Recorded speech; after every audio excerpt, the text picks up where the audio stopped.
Hello, my gorgeous friends. Guess who's back and doing a book review for you? That's right, this is The Royal Grift, and we are going to be reviewing the book The Courtiers by Valentine Lowe. Note, this is a book review. We will not be able to read this book in its entirety due to copyright reasons, but I am going to do my best to give you the highs and lows of this book and expand in areas where I think might be of value to my viewers, especially my American audience. Okay, let's begin.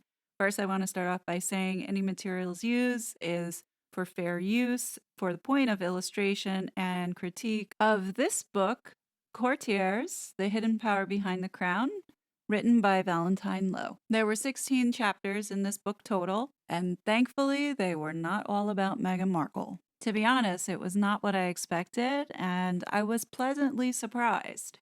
So, about this book, it is an account of how the royal family really operates from a journalist who has spent years studying them in his role as a royal correspondent for the Times. And this is Valentine Lowe. And he begins to ask the questions of who really runs the show, and as Charles III begins his reign, what's going to happen next? And the opener says, throughout history, the British monarchy has relied on its courtiers, the trusted advisors in the king or queen's inner circle, to ensure its survival as a family, an ancient institution, and a pillar of the Constitution.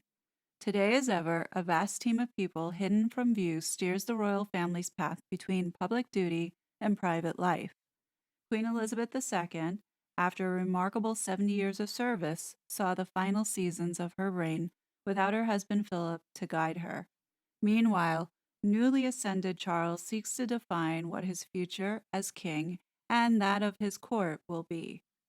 In the beginning, Valentine Lowe begins to explain to the audience about what the courtiers or the history behind the courtiers were. And I thought that this particular paragraph was perfect to sum it up, where it says courtiers have been around for hundreds, if not thousands, of years.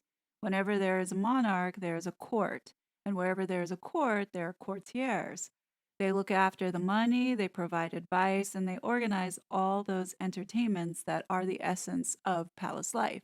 And being that I'm an American, we don't really understand what having a court really looks like. And all I could associate that in my head as to it being similar to what you would see in the movies, like in the Showtime series, The Tudors, where, they have all this scheming and plotting, and at the same time, they're holding court where they're having parties and dancing and costumes and so forth.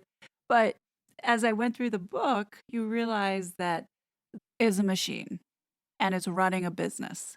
And in order to run this business, you need the people behind you to help run this business. It's not just the family, it's the people behind it in any legit company.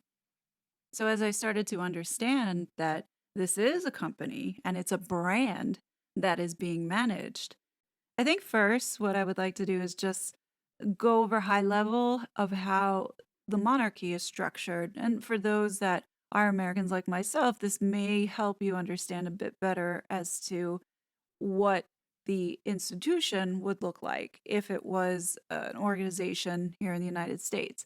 So this company, which I have, termed the Monarchy Inc., or also known as the firm that they refer to, is comprised of 5 departments. You have the private secretary's office, which supports the constitutional duties for the monarch as the head of state, and they're the group that organizes domestic and oversees official programs. They also take responsibility for speeches and correspondence to official and congratulatory messages to members of the public. Then you have the Privy Purse and Treasurer's Office. Now, this group or department enables the household to operate as a business, which includes vital support functions where you have your finance, your HR, IT, telecoms, internal audit, and property services. So this would be the group where allegedly Meghan Markle went to get help and was denied, allegedly. Then next you have the Master of the Household Department. Now, this group or department handles everything involved in official and private entertaining across the royal residencies. So that's the hospitality, the catering, the housekeeping. And then you have Lord Chamberlain's office, which organizes the elements of ceremonial activity or public facing events. And they range from garden parties and state weddings and state openings of parliament. This is the group. And believe that this was also the group that did manage Prince Philip's funeral, as well as the division that also helped carry out and execute the Queen's funeral. And then last, you have the Royal Collection Trust. And this is the care and presentation of the Royal Collection and manages the public opening of official residencies of the monarch. So this division does have a retail aspect to it. It is money generating. There are the offices where the CEO, I would say, is the monarch, and that monarch resides at Buckingham Palace office. There's also other offices, such as the Windsor Castle office, the St. James Palace office, and the Holyrood House office. And total that makes this engine run is around 491 employees. And we'll get into the various levels of employees, which are part of the book, which is the courtiers. Now, these courtiers or senior advisors or main stars are really responsible for helping to manage the royal household, which is designed to provide exceptional support to the monarch and the members of the royal family, thereby enabling the monarch to be able to serve the nation and the people in the best possible way. The book focuses heavily on the role of private secretary, especially to the monarch, as well as senior members of the royal family. So, the private secretary's role, in essence, is really being a link between the sovereign and the ministers, particularly the prime minister. They organize their public engagements and speeches, and they deal with their correspondence. On paper, the role sounds simple enough, but in reality, it's much more intimate than that. The private secretaries are the closest advisors to the monarch as well as the senior members of the royal family.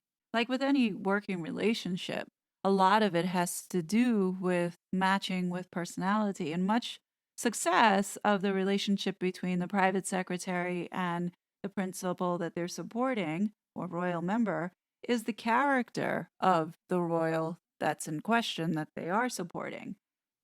Now that we have a good understanding of the role that the private secretary plays, let's talk about the first courtier that is mentioned by the name of Alan Lascelles. This gentleman is one of the monarchy's most famous courtiers, and he began his royal service under Edward VIII when he was still Prince of Wales. Lascelles was like the ultra palace insider. Lascelles had served Edward VIII and saw him through the abdication. Then he came back to become the assistant private secretary of King George V. And then, after he died, he then became the private secretary of Elizabeth II when she ascended the throne. And by that point, Lascelles had already served three kings. So his influence ran really deep already, and then he was heavily involved in the negotiations behind the scenes to smooth the path for Prince Philip into joining the royal family. On the flip side, Lascelles made it extremely difficult for Princess Margaret to be with her one true love, Peter Townsend. The book goes into a few examples that demonstrate the dynamics between the relationship that these courtiers have with their peers, as well as the relationship that they have with the senior members of the royal family. What I find truly unique about the way that this organization operates is you have the family element and dynamic that is added into it, which is the nepotism. That's very different from corporations in the United States. However, there's something about it that just works. Perhaps it's the angle of it being a family and the symbolism of what family is, and that's unity and being a part of that. There's also an element in this book of showing that not everybody's perfect. including the royal family. And there are some instances where I think it's important that it was highlighted in the book to show that it's not just Meghan Markle that has their moments of being divas, per se. In my next video, we're going to be getting deeper into bullying behavior behind palace walls. So make sure that you have hit the subscribe button and the notification bell so you can be notified.